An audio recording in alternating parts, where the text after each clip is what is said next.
Israel और Iran के बीच संघर्ष शुरू हुए अब 11 दिन हो चुके हैं। इजरायल ने पहले ही दिन ईरान के 4 परमाणु ठिकानों को निशाना बनाने के बाद से बीते एक हफ्ते में अलग अलग मौकों पर अर्क से लेकर इस्फहान तक परमाणु केंद्रों पर एयर स्ट्राइक को अंजाम दिया है। अब अमेरिका की तरफ से ईरान के 3 परमाणु ठिकानों फॉर्डो, इस्फहान और नतांज को निशाना बनाए जाने से पूरी दुनिया की चिंता बढ़ गई है। फिलहाल इन परमाणु केंद्रों से रेडिएशन फैलने की कोई खबर नहीं है। हालांकि यूएन की एजेंसी अंतर्राष्ट्रीय परमाणु ऊर्जा एजेंसी हालात पर करीब से नजर रख रही है। इस पूरे घटनाक्रम के बीच सबसे कड़ी चेतावनी हाल ही में रूस की तरफ से आई थी।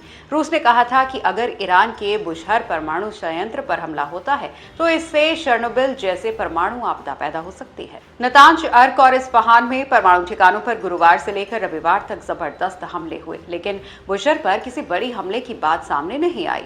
इससे पहले गुरुवार को इसराइल की तरफ से बुशहर परमाणु संयंत्र को भी निशाना बनाने का ऐलान हुआ था। हालांकि बाद में इजरायली सेना ने इस घोषणा को गलत बताया। ऐसे में ये जानना अहम है कि अमेरिका और इजरायल ने अब तक ईरान में कितना अंदर तक हमला किया है, उसके इन हमलों से किस तरह का खतरा पैदा हुआ है, बुशहर परमाणु केंद्र पर हमले की आशंका को लेकर क्या डर जताया जा रहा है और क्यों, इससे खाड़ी देशों में क्यों तनाव की स्थिति है। इंग्लैंड की यूनिवर्सिटी ऑफ लिवरपूल में रेडिएशन प्रोटेक्शन साइंस और परमाणु ऊर्जा नीति के प्रोफेसर पीटर ब्रायन के मुताबिक वो इसराइल की तरफ से किए गए अब तक के हमलों से चिंतित नहीं है। उन्होंने कहा है कि अर्क परमाणु केंद्र ऑपरेशनल ही नहीं था, वहीं नतांज परमाणु केंद्र जमीन के नीचे है और यहां से अब तक रेडिएशन का मामला सामने नहीं आया।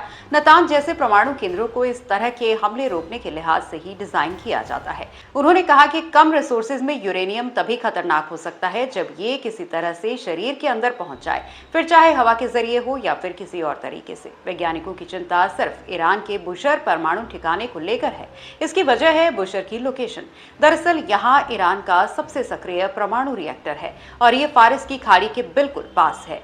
अंतर्राष्ट्रीय think tank Carnegie Endowment for International Peace में परमाणु नीति कार्यक्रम के सह निदेशक जेम्स एक्टन का कहना है कि बुशहर पर हमला तय तौर पर परमाणु तबाही ला सकता है। अगर इसराइल की तरफ से ईरान के बुशहर परमाणु ठिकाने पर हमला किया जाता है तो इससे खाड़ी देशों सऊदी अरब, संयुक्त अरब अमीरात, कुवैत, ओमान, कतर, इराक और बहरीन की चिंताएं सबसे ज्यादा बढ़ सकती हैं। इसराइल के हमले की स्थिति में रेडियो एक्टिव और जहरीला पदार्थ खाड़ी के पानी में मिल सकता है और इसे पीने को प्यूरिफाई करके इस पर निर्भर रहने वाले देश प्रभावित हो सकते हैं।